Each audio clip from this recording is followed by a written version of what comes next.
Hello, YouTubers. Welcome back to Blinky's Workshop, or whatever you want to call it. Glad to be back, and hopefully this will be much better than the most recent and first ever video that I posted. Um, I watched one of Will Gelvin's videos, and he gave a piece of advice that when making a video, people want to see you do things. They really don't want to just hear you talk unless they're already kind of used to hearing you talk. And you're not, so I should. And I'm going to be doing some things in this video today. The main thing I'm going to be doing, and it's in reference to this project guitar that I've finished very recently. It's a Strat parts caster. All quality parts, good locking tuners. I've tried to get pretty close to a late 80s Strat Plus, except, well, first, not the TVX tone control because I don't like it and I want it. And also, I had to get an extra scratch plate so that I could make the tiny plug to fill in the hole where Fender likes to put their volume controls, and where everybody but me and a few other people seem to like it. I don't. It's gone.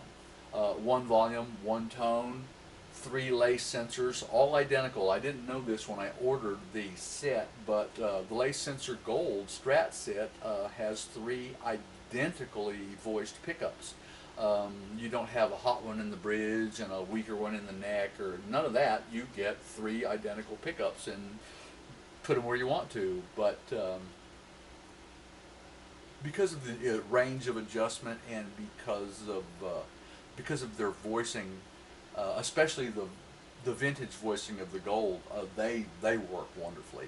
When I first got them, when I first got the guitar together, I said, man, I should have got the hot gold, should have got the hot gold, these, you know, but after about 2 or 3 days of playing these just straight lace golds, man, I love them. I'm glad I didn't just send them back and change them. You have to mess around with them a little bit to kind of really get used to the sound that comes out of them and get used to getting sound out of them. But man, I tell you what, I'm not taking them out now. They're great. But well, the one thing I had with this guitar, the body, and I broke my original project body. I still have a piece of it here. It's Agathis, and I'm not happy with Agathis anymore. This one is Alder, and it's just a much better body. And the neck pocket was so tight at first I couldn't get the neck in, but the guy that I got the body from had been storing the body out in his garage, and I had stored the neck out in my garage. So what I did was I took both of them, I put them in the house in the air conditioning, let them sit there for about 3 days, and then I was able to put the neck pocket together. Still very tight, and quite frankly, when I got the thing together the first time, I had to crank the bridge saddles way up, and I took the neck off and I said, okay, what's going on with this neck? And I measured it, and it's Fender factory spec, right on the money. So then I started looking at the body, and what I've discovered is the neck pocket on the body is about 2 mil too shallow. And what I really should do is mill that neck pocket down about 2 mil. Now, I went to one of the most highly renowned luthiers around here, and he told me, you really shouldn't try this yourself, you ought to bring it in. Which I wasn't, and I didn't. And then I went to see the local luthier, who I really have a lot of respect for. He isn't the most renowned one, but he's very good, and he also happens to be the one I like the best. And he said, man, shove a guitar pick in the neck, bolt it back down, and call it good. And I wanted to play the guitar, so so we are going to mill down a neck pocket today, but we're not going to mill this one. I unloosened the bolts, I shoved the pick down in the top of the neck pocket, cranked it back down, and this guitar, this thing plays like a dream.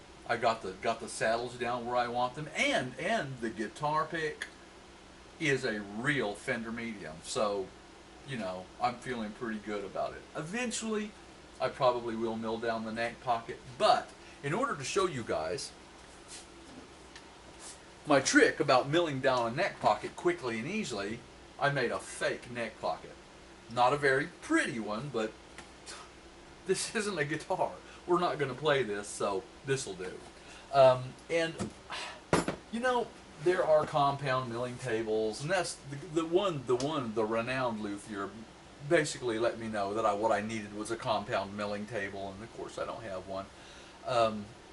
And truthfully, I don't need one. The more creative and the more skillful you are, the fewer high-end tools you really need. You can either do without them or make them yourself. That's been my experience. So what I do is I mill the neck pocket out using Forstner bits. And everyone should have a good pair of Forstner bits. And everyone should also have a cheap pair of Forstner bits. Currently, I only have a cheap pair of Forstner bits, but I'm looking for the pair that I want. The reason you want the cheap ones is so that you can get some and get your Dremel or get on your little bench grinder or whatever, and just knock out that brad point just enough to level the entire thing, so that when you use it, it makes a level pocket rather than having that little divot. Not that it would hurt anything, but it's unsightly, and it would actually, if you're going straight down, that's usually not a problem with level, but using it as a mill, it definitely would create a level problem. So you knock that little point off and you're good to go. And I did this entire set that way simply because I intended this set for using stock, or removing stock in a couple of other ways where I didn't need that point dragging around and giving me a two-level mill. So what you do, let me pop this back open. Now normally your neck pocket will be curved, and what you want to do is pick the biggest Forstner bit that will go ahead and let you get all the way into your curve. We're not going to do that this time, and I'm using a slightly too big one. But this, I mean, we're not going to follow that curve. You can see how sloppy this is. This is simply just showing you the concept and how this works. And I've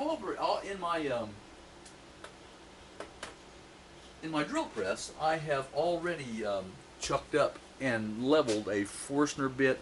Let me get this camera turned around, and I'll show you how we do it.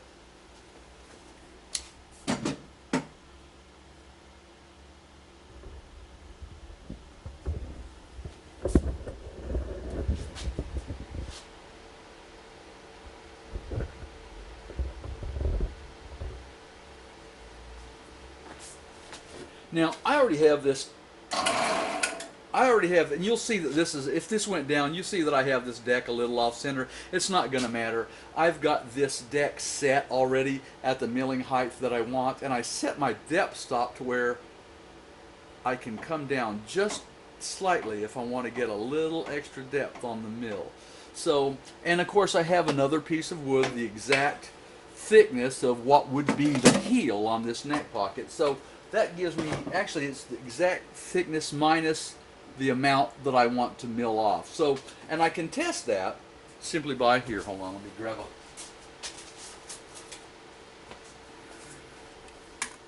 some calipers. So we'll pop this thing off and I'll show you how this works. Whoop, well. So we come in, press down to the deck,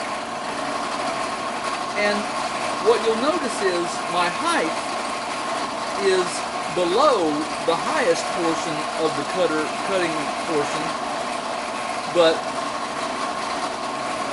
the lower part gets in there, and that's really the operating range for milling with a Forstner disc.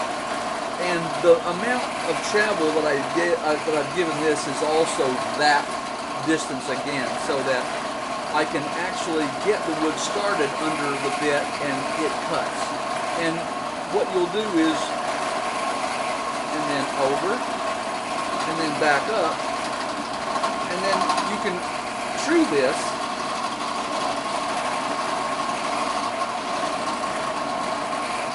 by then sweeping back and forth across it.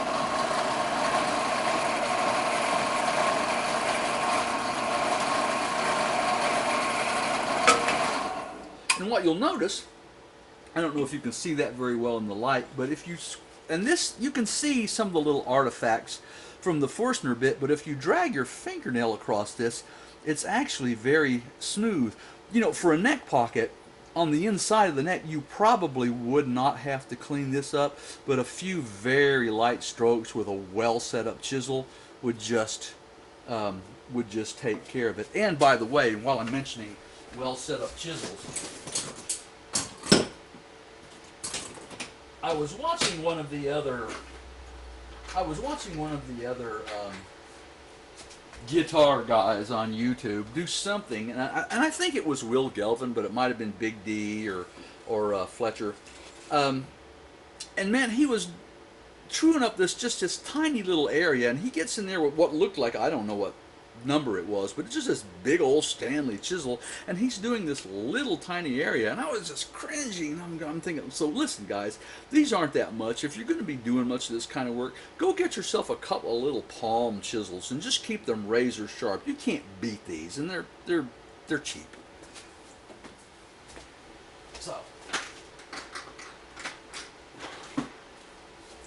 So this is the concept. So we see how that a properly prepared Forstner bit can do some milling for you, and a lot of that you can just clean off. And what you'll notice is, we'll see here if I can do this correctly. So when we measure that, get that depth of that mill, see, I've got that set to just a hair less than 50 thousandths, and I could go back in here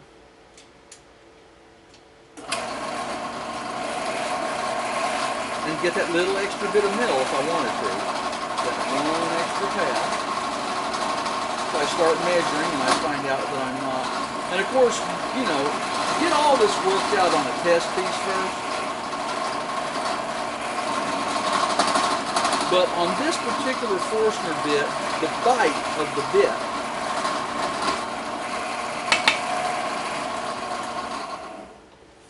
keep forgetting which switch is which.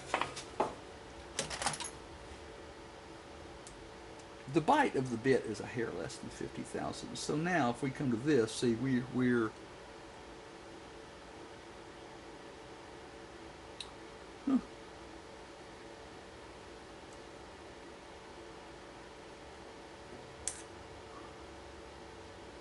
yeah, just a hair less than 100 thousandths, or just a hair less than 100 thousandths. So and this is, again, that's really smooth to the fingernail. It wouldn't take it all. It wouldn't take much to dress this up. The other thing that's handy about the using a Forstner bit is it has these smooth sides that will do a pretty good job of following your neck pocket. Now you'll notice the sides on this Forstner bit are not round all the way around, and the ones that are will do a better job at this. You can also chuck a router bit into a drill press, but your drill press, unless you have a much better one than I do, it isn't going to turn fast enough. So I wouldn't mess with that. So here's our neck pocket. We're going to mill it now. And I always kind of do and if we undercut a little bit,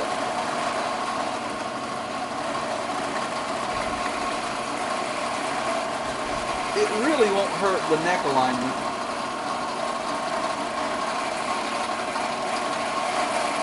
And of course this neck pocket, it's a little long and a little narrow. And a little way out of square. But like I said, this is not a guitar. If I were building a guitar, we would be doing a better job of this.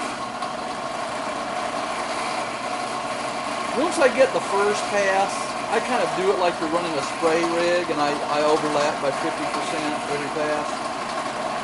And then I'm going to go, and then I'm going to sweep it in an opposite direction, side to side rather than lengthwise, just to make sure that I get this as level as humanly possible. Now I did take a nice straight steel rod, and I chucked it up into the drill press, and then put a square to check the deck for square, and it is very square. If your deck isn't perfectly square, what you'll notice is that the smaller the Forstner bit you use, the less you'll notice the runout, and the easier it will be to level up. When your deck is a little bit out of square, what will happen is that when you use a large Forstner bit, one side will cut a little high, one side will cut a little low. And if you turn the piece, you can still get it level, but it makes it a lot more difficult to control your deck.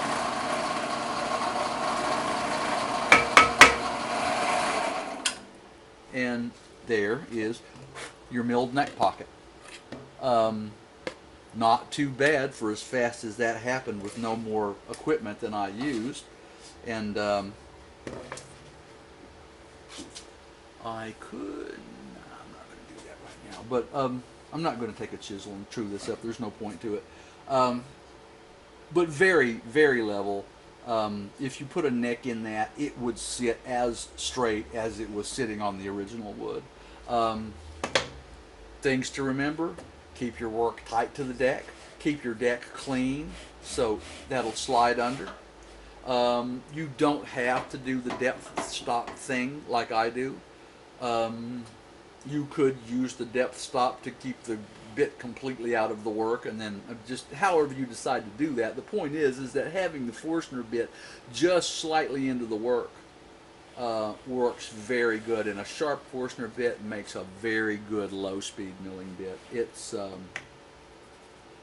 I'm happy with it.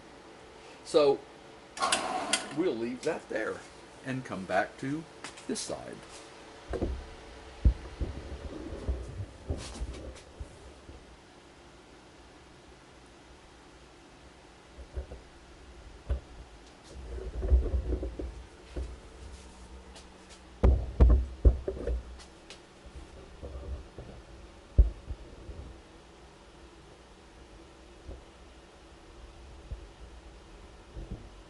There we go. Okay. This Alvarez. Now, I make my living, working in the prisons, in the prison system, and I spend my days locked in a room with a bunch of inmates, and at the end of the day, or during the course of the day, I try to make them smarter than they were when I got there in the morning. That's been what I've been doing for a long time, and one of the things that we do as part of our rehabilitation programs is musical instruments. We like to get people interested in music, and we like to create outlets for people. But this isn't about rehabilitating people. This is about guitars. This particular Alvarez, and this is an Alvarez that was made in 1979. The model number's in there. I'm not going to look it up, but someone had cut in here for a control cavity. Apparently they'd put a guitar pickup in here at some time or other, cut this bracing, and just really ruined this guitar. It tuned up the pitch. This bridge was lifting so much that there was no way that I could have gotten the saddles low enough to bring the action down to where it needed to be, and quite frankly, no guarantee that when I did that the thing wouldn't lift up higher anyway. I mean, and negate whatever efforts that I had done. So my idea for this, and you know, it's hard to keep enough, it's hard to get, well, the funding for this kind of thing in correctional facilities is not very good. So, you know, you might think this guitar is done, but I'm going to put it back into service, and I'm going to take it back over there so more people can bang on it and do their thing. You'll notice, or you may have noticed, that I have ground away, chiseled away, the bottom of this bridge where the pins went in, because I'm not going to use the pins. And rather than having force lifting up on this bridge, my idea is to have the force of the strings pushing down on it, which requires me to make a tailpiece. Well, get one or make one, but I'm going to make one. To make a tailpiece, come up in about here, which will put the force of the strings pushing down. Now I've cut this away so that the angle of the strings coming up into the saddles won't be impeded, or at least not much. And if it is, I will either remove more of this or perhaps just file grooves for the strings to you know, to not be, so that you'll have a solid intonation point here. Also, since my soundboard is compromised now, and I will batch this with something, but it's not going to be pretty, and it's not going to be really that well done. I'm not putting a lot of time or money into this guitar, but what I do intend to do is to, under the bridge, put a sound post between the center of the bridge and the center brace on the back of the body, with just a little cut just long enough that it will have enough tension to hold itself in place while the glue dries. And it will be glued into place, but it will have tension, because not only do I want it glued solidly in place, but I want it to be held in by tension, because I want this bridge to transmit as much vibration to the rest of the body as humanly possible.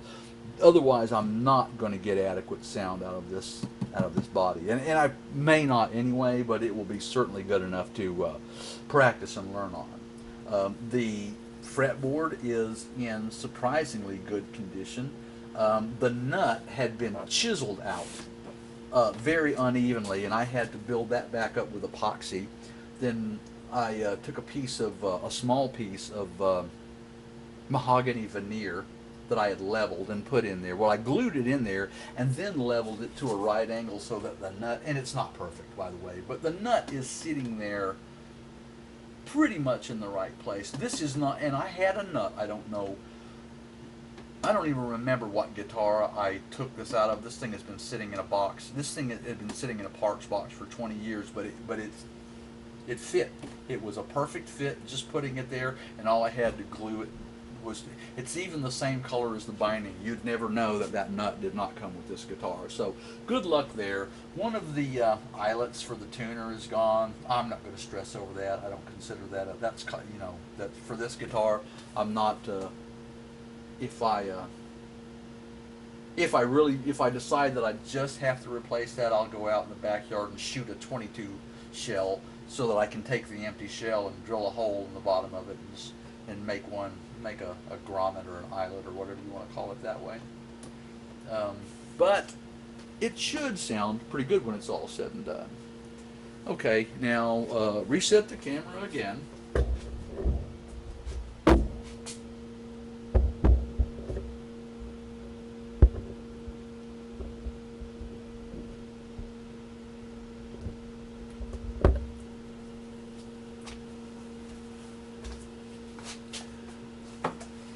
Okay, now that was most of the doing stuff.